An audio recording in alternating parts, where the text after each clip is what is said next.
On a l'éternel « mais t'as pas l'air malade !» Oui, oui, bah faut juste pas m'ouvrir, hein, sinon c'est Bagdad à l'intérieur. Je suis Marie-Rose Gallès et je suis patiente experte en endométriose. Pour moi, c'est tout à fait pertinent d'analyser la maladie via les réseaux sociaux. Déjà parce que dans l'endométriose, on a un historique, la maladie, le combat contre la maladie est né depuis les réseaux sociaux. Et puis c'est aussi là que la parole est la plus franche. Alors dans mon histoire, j'ai connu des difficultés de prise en charge, mais ça malheureusement c'est assez commun. Au dernier relevé, on n'est non pas à 7 ans mais à 10 ans de délai de diagnostic. Souvent on tombe dans ce qu'on appelle l'errance médicale et parfois même accompagnée de violences médicales.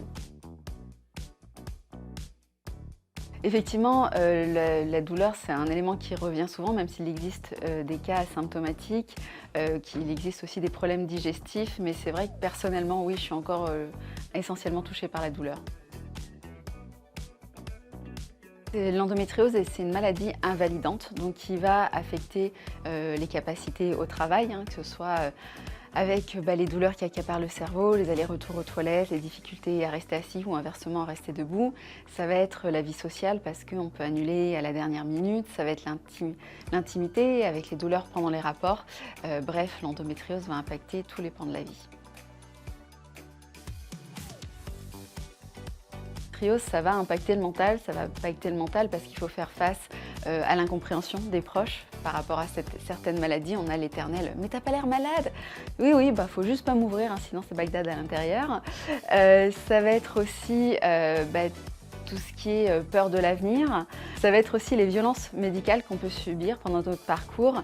Et donc il est important de demander une aide psychologique si on en ressent le besoin.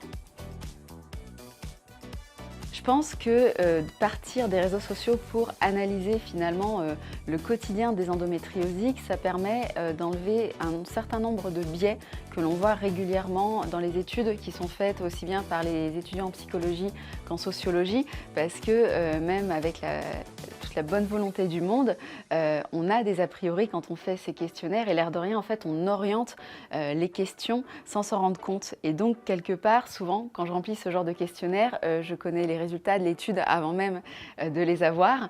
Et du fait de partir de cette parole qui est finalement brute, on évite tous les biais et on est au plus proche de la réalité des patientes.